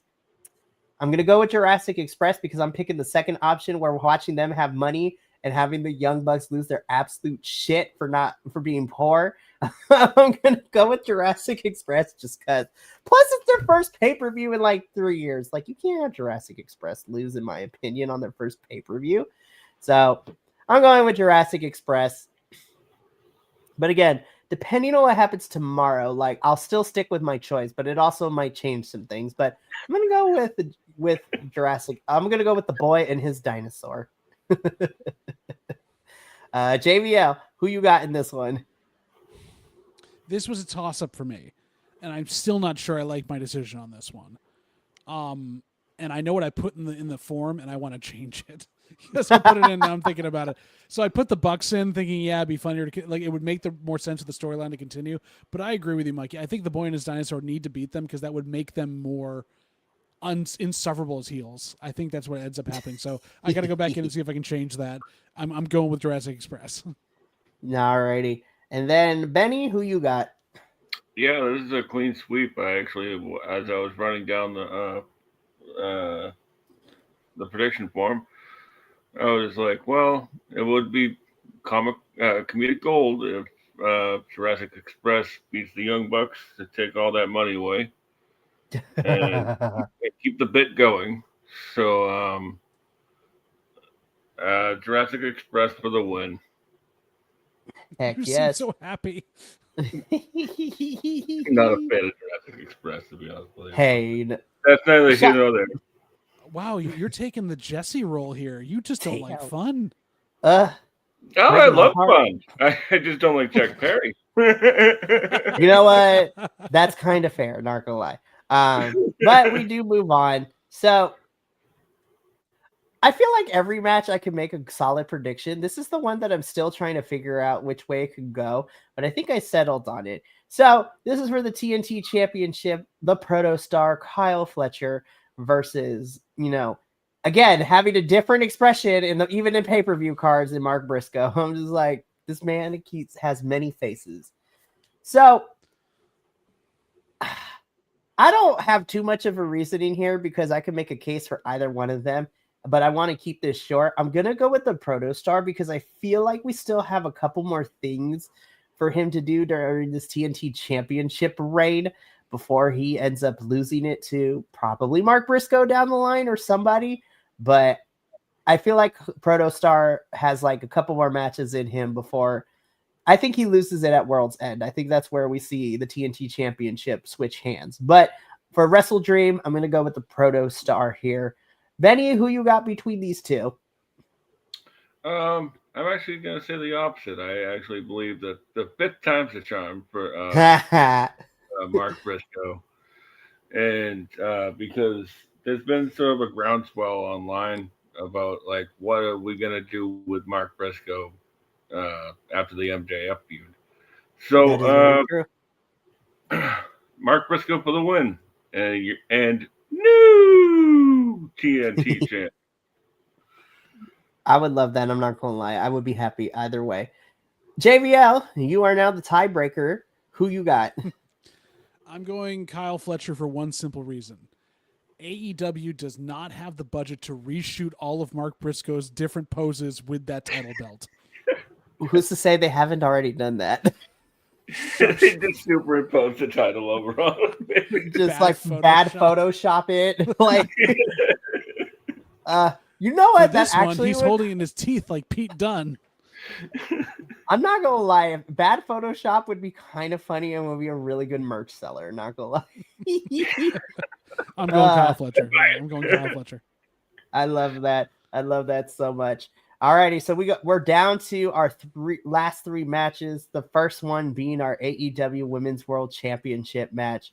Stat Daddy herself, Straplander, Chris Statlander, defending her newly won AEW Women's World Champion against the timeless one and timeless Toni Storm, who is also changing up poses every card we get of her now, which is great. I'm like, I wonder if her and Mark Briscoe are like had this pact. They're like, all right, we're gonna do like so many different candid photos of us. Like, I love Tony so much. And honestly, this match is going to be a lot of fun because it is Chris and Tony 1-on-1. I am going to go with Stat Daddy to retain here. Like, you don't have her win it and then just give it back to Tony. As much as I love Tony, I feel like Chris is going to retain, and this one's probably easy to pick. JBL, who you got for this one? So this is what I was talking about before with having Hayter win up at the top there. While I don't want to have Stat be a transitional champion for no good reason and just take it away from Tony, they left so much on the table with Tony's title reign for what's going on that it needs to go back to her for World's End. So Tony beats Statlander here to take it back to do a program with Jamie Hayter going into World's End. Ooh, interesting. All right, Benny, now you're the tiebreaker. Who you got walking away as women's champion? So much like when Stat beat Jade for the TNT title, Jade came back for another shot, and Stat put her down again. So Timeless Tony and Chris Statlander for the win. Good old Strap Daddy. Strat Daddy, love it. Alrighty. Oh, right, my goodness. But they just walked right past that joke. Like I was like, well, I was just like, it's already late enough. We got to get out of here like at a reasonable time because we're almost hitting 2 hours. So we got to go. Hangman, this one's easy for me to pick. Like, there is no way. Now, would I love Joe as champion again? Sure. But I feel like we still got a little bit of juice left with the Hangman. So I'm going to go with Hangman on this one. Benny, I'm coming to you first. Who you got? I'm actually going to agree. It's going to be Hangman. But they're going to put on a hell of a show. Hell yeah. And that poster that they put out the other day oh my God, it was so beautiful with them, like the Japanese typography, like art style. I'm just like, yeah, I was like, my art. I was like, listen, my art. We're far enough to this. I'm like, I got an artist boner, and I loved it. It was. Anyways, JBL, who you got for this one? Clean sweep, Hangman Page. Hell yeah! Alrighty. Now, I'm not saying this is going to be, but based on everything, and like I'm trying to figure out, I'm gonna be so for real. I kind of want to see this match main event. Like, I feel like this is an I Quit match, which means if we thought that the coffin match at All Out Toronto was gonna get nuts, and an I Quit match, I was just like, this is gonna get crazier. So Darby Allin versus Jon Moxley. I honestly don't know where we're going with this because Darbs and Moxley have been kind of trading blows. I mean, Moxley beat him in the coffin match, which is Darby's staple, but then Darby got the lick back by setting John on fire on the same show later in the evening. This one's a toss-up, but and again, this might bite me in the ass, but because Moxley won the coffin match, I think Darby wins the I Quit match here. So I'm going to go with Darby to win this one. And then Full Gear is right around the corner. And I'm like, what in God's name else can they possibly do against each other? Which is going to be crazy. So I'm going to go with Darbs here. JBL, who you got for this one? Going straight Darbs, like you said, coffin match was won by Moxley. It's time for Darby to get that thing, and I see a lot of Death Rider interference on this one as well. Oh, 100%. And you're gonna have Darby's gonna be like, you're gonna have to kill me if you want to beat me. Mm-hmm. So, and then Betty, to kind of wrap it up, who you got between Darbs and Moxley in the I Quit match? Clean sweep, Darby Allin for the win. Sweet. Alrighty. Predictions have been put in. I am looking forward to posting these on Saturday morning. So all of y'all at home. It's like, you get to only one. There can only be one. And I know I told you which one I need to change. Please change it. All right, just text me and I'll change it because otherwise I'm Yeah. totally gonna forget. I'm not gonna lie. Fine. But that is gonna be it for our Wrestle Dream prediction. So while I get everything set up, I actually remembered and uploaded it. So guys, let's take a look at how AEW Predictions League is going so far. Hang on, I gotta get rid of the banner. Okay, Whoa, what? so So this is where everyone stands after 4 pay-per-views this year for AEW. Benny, since you came on post y'all in Texas, what I ended up doing for y'all in and Double or Nothing is I took the average of mine, JVL's and Professor scores and got that to you. But then everything else from Forbidden Door onwards has been on our own. So this is where everything stands, and it is one hell of a close race because it is really close. I am barely holding on to the top spot with 28 and 11, but right behind me in second place is Benny with 27 and 10, but not far behind in a tie for third is JVL and Professor with 26 and 13. We're holding hands and going to be the best tag team ever. So we are at Wrestle Dream, which is going to signify like the half. Technically, we're in the halfway point because Wrestle Dream, Full Gear, and World's End is going to close out 2025, but then the prediction season continues into 2026 with Revolution, and then we end with Dynasty in April as the final thing for predictions. Holy crap, this is going to be really close. So this is a lot of fun for sure. But that's going to be it. Yeah, for reals. But that's going to be it for us here at All Elite Ensemble. I got to get these boys out of here because we've been here for 2 hours and it's a lot. It's a lot. So thank you so much for tuning in. We got a lot of fun stuff coming up for the rest of this week. So make sure to check our socials for those announcements and messages. But until next time, remember, take care of yourself, love one another, stay iconic, and more importantly than anything, you always deserve to finish your story. We will catch you later this week for more PC WrestlePod goodness. But until then, sayonara, adios, and until next time, peace.